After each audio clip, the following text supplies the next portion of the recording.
Oh my God, there are so many reactions in chemistry. How am I going to learn all these chemical reactions?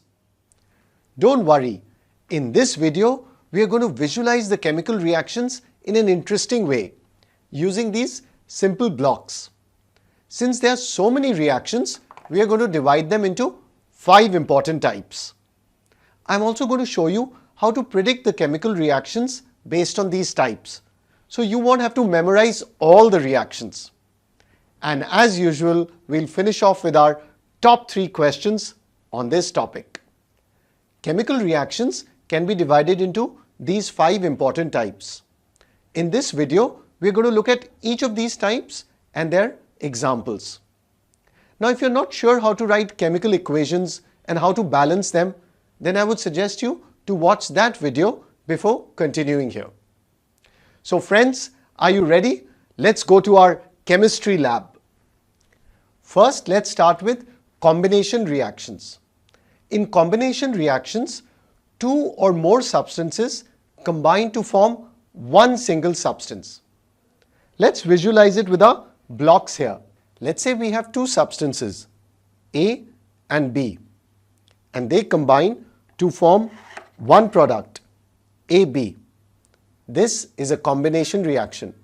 In combination reactions, you have 2 or more reactants, but only one product. Now let's look at some examples.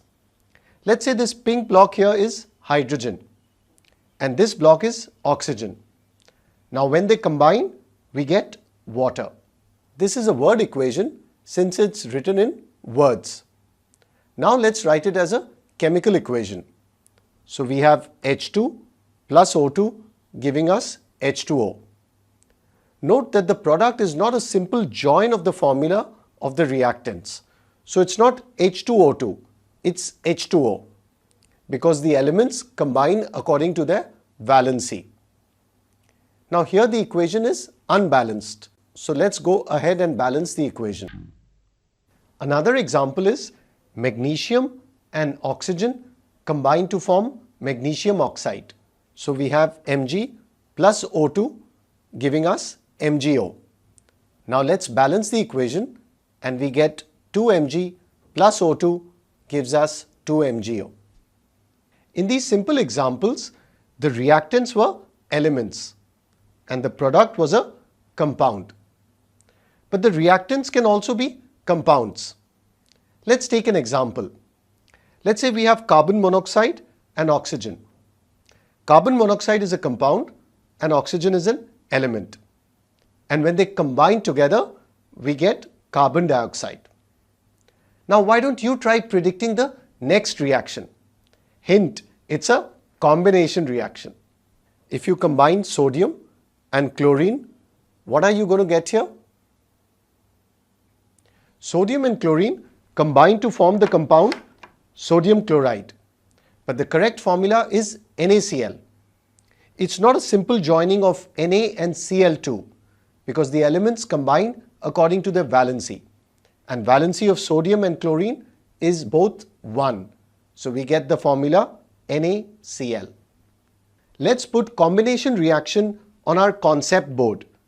The key point is only one product. Next, let's look at decomposition reactions.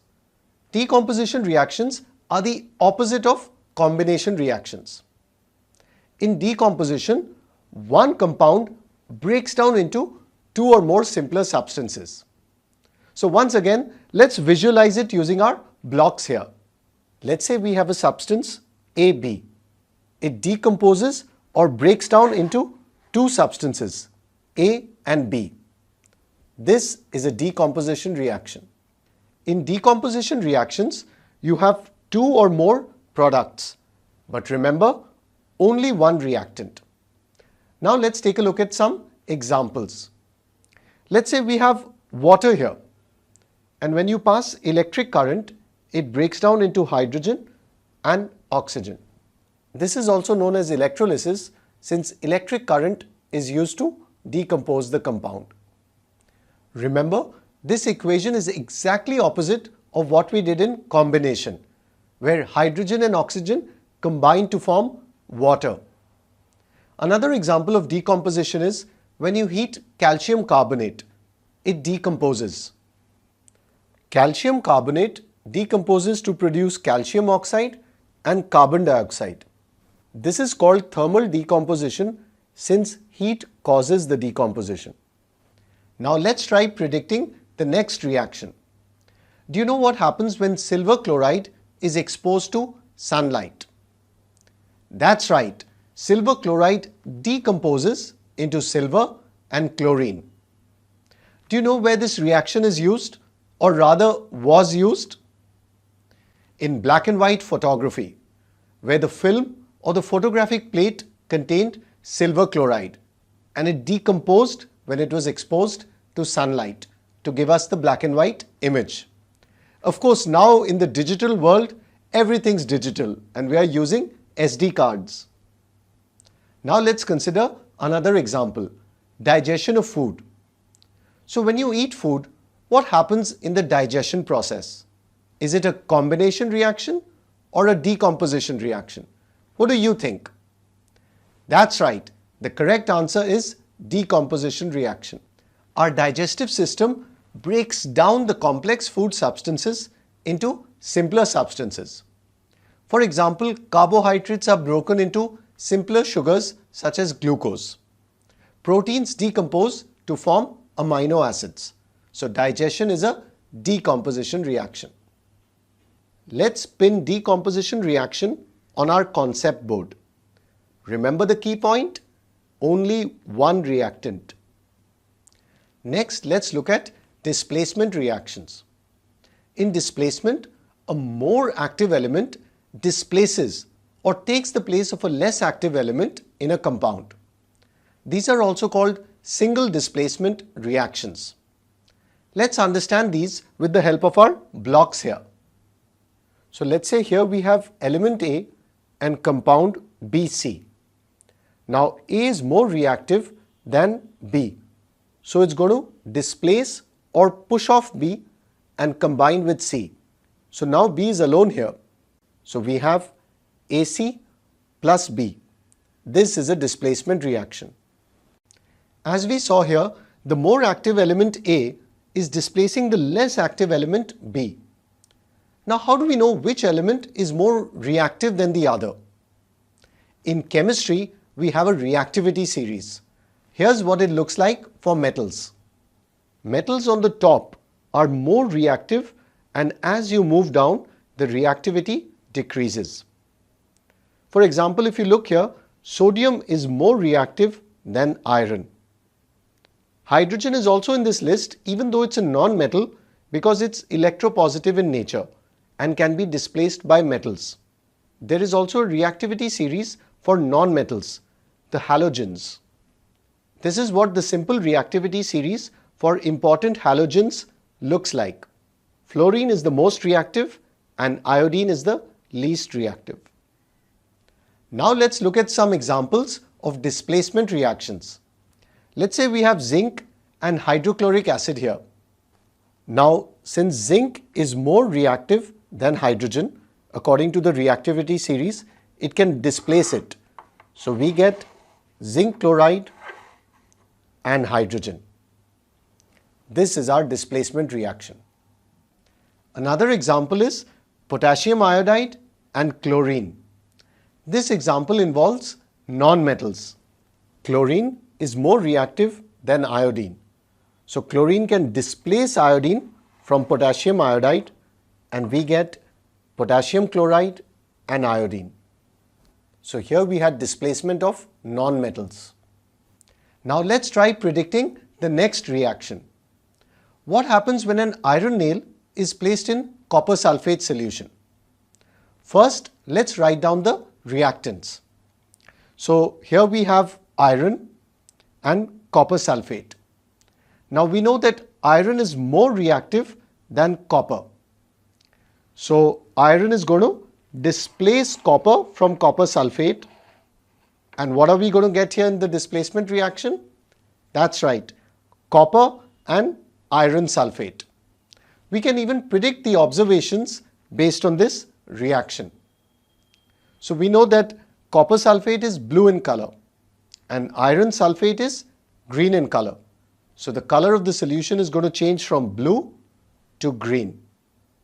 And since you have copper being deposited here, you're going to see a reddish brown deposit on the iron nail. Now what do you think will happen if a copper piece is placed in iron sulfate solution? What are the products now? That's right, there's going to be no reaction because copper is below iron in the reactivity series. So copper cannot displace iron. Let's put displacement reaction on our concept board. Remember the key point? A more active element is displacing a lesser active element. Previously, we did displacement or single displacement reactions. Now let's take a look at double displacement reactions. In a double displacement reaction, two compounds react with each other and exchange their ions to form two new compounds. So let's go ahead and try it with our blocks here. Let's say we have two compounds, AB and CD. Now there is an exchange of ions and we get two new compounds, CB and AD. This is a double displacement reaction. Now you may be thinking, do we need to use the reactivity series again for double displacement reactions? The answer is no.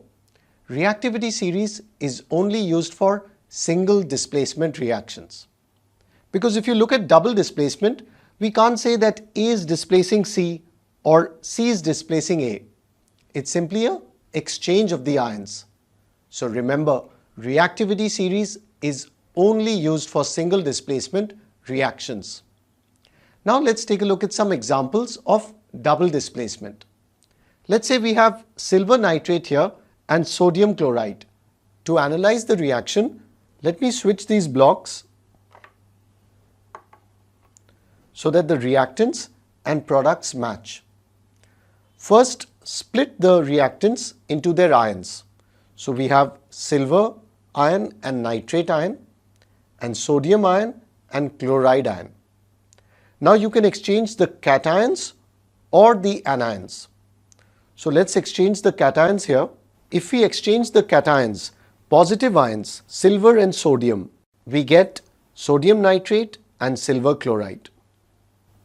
So this is our double displacement. Remember, exchange the cations or the anions. Don't exchange both the cations and anions. Otherwise, you'll get back the original reactants. Another example is sodium hydroxide and hydrochloric acid. Again, let's go ahead and exchange the cations. We will get sodium chloride on the product side. And when OH minus and H plus ions combine, we get water. Do you know another name for this reaction? The correct answer is neutralization, because sodium hydroxide is neutralizing hydrochloric acid to produce water and salt. Now let's try predicting our next reaction. What happens if we mix lead nitrate and potassium iodide? First, let's write down the formulae of the reactants. So we have PbNO3 and Ki. Next, we are going to cut the reactants into their respective ions. Now let's exchange the lead and potassium ion. So what are we going to get? That's right, we'll get potassium nitrate and lead iodide. Now lead iodide is insoluble in water, so it forms a precipitate, and this is also called a precipitation reaction. And since it's yellow in color, we are going to get a yellow precipitate here. Let's put double displacement reaction on our concept board.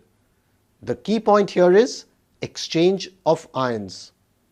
Now let's look at the fifth and final type of reaction, redox reactions. Redox stands for reduction and oxidation. In these reactions, one substance is being reduced and the other is being oxidized. First, let's understand the meaning of these terms, oxidation and reduction. In simple terms, oxidation means addition of oxygen and reduction means addition of hydrogen. But there are other ways of defining oxidation and reduction. So let's go ahead and make a table of oxidation versus reduction. We just discussed the first difference. Oxidation is addition of oxygen and reduction is defined as addition of hydrogen. Oxidation can also be defined as removal of hydrogen and reduction is removal of oxygen. Now, oxidation need not be only addition of oxygen.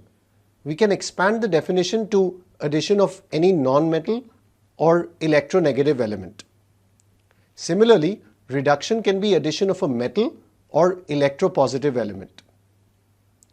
Now we can define oxidation as removal of a metal or electropositive element, and similarly reduction is removal of a non-metal or electronegative element.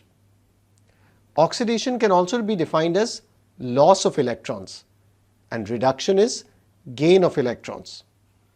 You can remember the last difference with the help of this simple mnemonic, oil rig.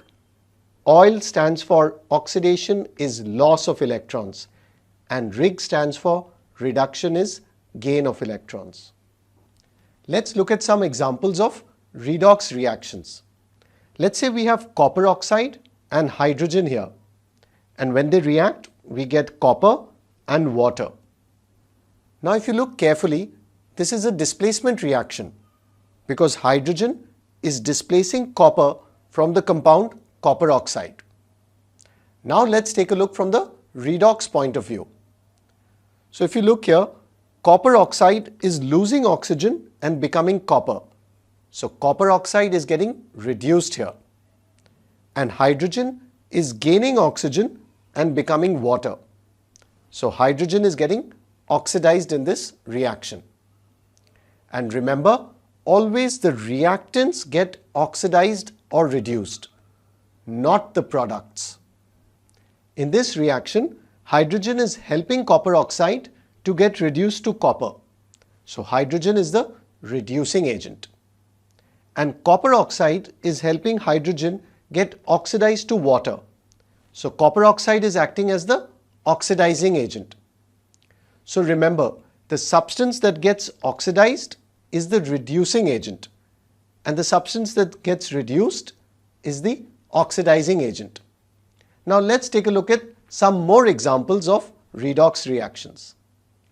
Let's say here we have copper and oxygen, and when they react we get copper oxide. Now who do you think is being oxidized and reduced here? Let's take a look. So if you look at copper, copper is changing to copper oxide. So oxygen is being added to copper. So copper is being oxidized here. Now what about oxygen?